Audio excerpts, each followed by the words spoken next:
Se nós formos fazer uma construção teológica da existência da narrativa de Adão e Eva no conteúdo, aí o negócio já muda. Por quê?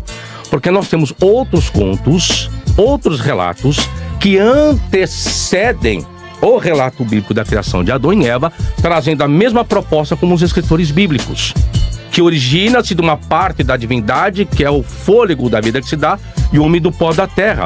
Nós temos outros relatos, como Enuma Elish, nós temos Gilgamesh e tantos outros contos que antecedem os relatos bíblicos que vai trazer essa narrativa. Então nós temos readaptações por parte dos escritores da narrativa do Gênesis, modificando a concepção politeísta que era dessas religiões para uma concepção mono. Logo, eu não posso fazer o uso da criação de Adão e Eva como uma proposta e um fundamento que a Bíblia é única porque apenas ela diz isso. Já não posso dizer isso, porque outros contos e relatos já diziam, e eram poli e não eram mono. É nesse sentido que eu queria te explicar. Você sabia que a história do dilúvio, de Noé e da Arca já estava escrita centenas de anos antes da própria Bíblia existir? Neste debate épico, o professor Fábio Sabino usou a arqueologia para provar que o livro de Gênesis copiou na cara dura os mitos da Suméria e da Babilônia. Ajeita a postura, abre a mente para a verdade histórica e bora pro vídeo. Bom, a pergunta que eu fiz foi: como se demonstra a autoria divina do que a Bíblia é a palavra de Deus? O nobre Diego Fernandes colocou cumprimento de profecias. Se você for procurar datações plausíveis epistemologicamente, não vai encontrar. Então você tem uma construção anacrônica disso. É um anacronismo. A não ser que a pessoa comprove em qual período está o escritor original com fundamentação no quê, para dizer que de fato, em verdade, houve um cumprimento profético. Isso aí, para provar, aí não vai existir. Aí é crença e fé. E crença e fé, para comprovação, não é válido. Você precisa de uma comprovação fora disso. Não basta crer que houve.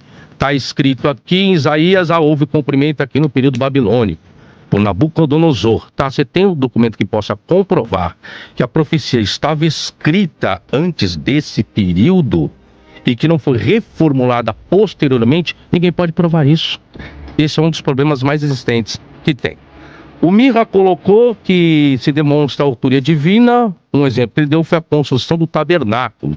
Como pôde pessoas terem construído? Mirra? E as pirâmides, filho? Pelo amor de Deus. Não. Deixa eu só continuar meu raciocínio. Você quer falar de construção de tabernáculo como se fosse uma verdade absoluta. Se você falasse do templo, eu até concordaria. Tem algum elemento plausível do tabernáculo? Existe algum achado arqueológico que possa comprovar que existe um tabernáculo? Com certeza. Ok, então depois você... Arqueológico. Então depois você nos dê, por gentileza, quais referências da ciência, da parte da arqueologia, né, das revistas científicas, dos arqueólogos, que encontraram, né, o local exato, a datação exata e os materiais comprovadamente do tabernáculo, tá? Mas, só concluir meu raciocínio, porque aí eu tenho que responder para três, né? Depois passa, senão fica difícil. Três falarem, aí eu não consegui responder, vai ficar ruim aqui o diálogo. Então o que ocorre, gente? As pirâmides. Então o camarada usar um elemento, que é a comprovação tabernáculo, então vamos usar as pirâmides dos egípcios, senhores, que vai comprovar suas divindades também. Nem entende? Então, estão lá as pirâmides, né? As pirâmides lá estão. E as pirâmides são mais antigas do que o tabernáculo. Por quê? O tabernáculo é um desenvolvimento que vem por intermédio de Moisés, que é como se fosse uma réplica para o templo. Só que o povo já estava dentro do Egito, né? E as pirâmides são mais antigas.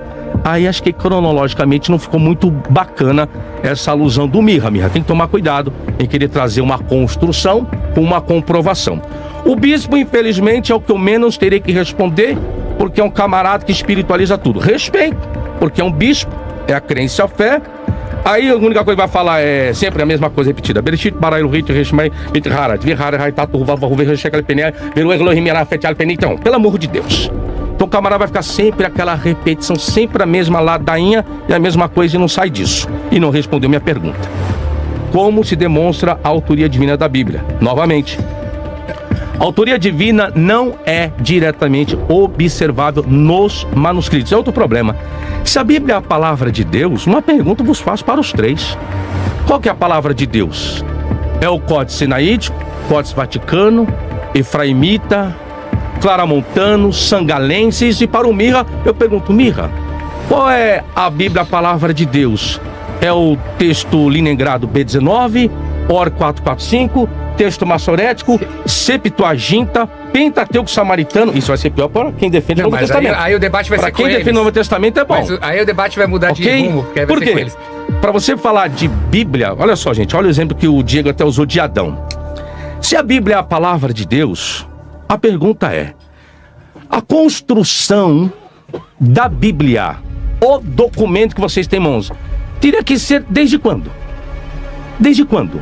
Alguém pode me dar a datação? Se vocês colocarem, que eu sei que todos vocês acreditam nisso, que de fato e verdade Adão e Eva existiram, eu pergunto, quando é que surge a composição da história? O Mira vai entrar, já sei, na tradição oral. Pois bem, se a tradição oral é a validação para a construção que a Bíblia é a palavra de Deus, volto novamente, então temos que dizer que a tradição oral de outras religiões que antecede o relato judaico também é a palavra de Deus. Como exemplo, os sumérios. Só tem a diferença entre os sumérios e o judaísmo.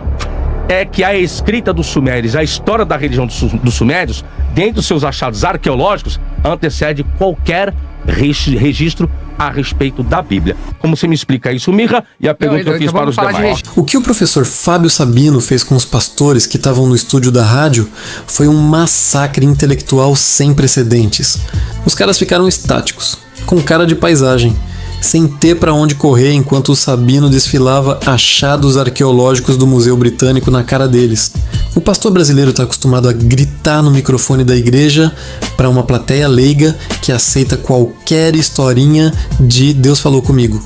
Só que quando o sujeito senta numa mesa de debate com um exegeta de verdade, o discurso místico vira pó. O Sabino não deu margem para especulação. Ele provou que os redatores de Gênesis fizeram um plágio descarado dos textos mesopotâmicos. A arqueologia e a assiriologia já cansaram de traduzir as tábuas de argila cuneiforme de Nínive e da Suméria. As histórias do épico de Gilgamesh, com o herói Utnapishtim construindo uma arca, soltando a pomba, o corvo e sobrevivendo ao dilúvio enviado pelos deuses, já estavam escritas, gravadas e circulando séculos antes de qualquer escriba hebreu pegar num pedaço de papiro na Babilônia. O mesmo vale para o Enuma Elish, que conta a criação do mundo a partir do caos primordial. O que o Sabino mostrou e que os pastores tentam esconder a todo custo é que o monoteísmo judaico-cristão não recebeu uma revelação inédita do céu. Eles simplesmente roubaram a literatura dos povos que os conquistaram, deram um Ctrl-C, Ctrl-V, tiraram o nome dos deuses pagãos, colocaram Javé no lugar e venderam como cabacemos a palavra inerrante do Criador. O nome disso na academia é aculturação e sincretismo teológico. Na linguagem da rua é plágio para justificar controle social. Os pastores do debate tentaram apelar para o sentimentalismo, porque não tem um único documento arqueológico para rebater a antiguidade dos textos sumérios. A exegese do Sabino é irrefutável porque se apoia na ciência histórica, na materialidade das pedras e na filologia comparada. Enquanto a teologia vive de contos de fadas, o materialismo histórico esmaga a farsa com fatos. A Bíblia não é a origem da civilização, é só uma colcha de retalhos tardia da mitologia do Oriente Próximo.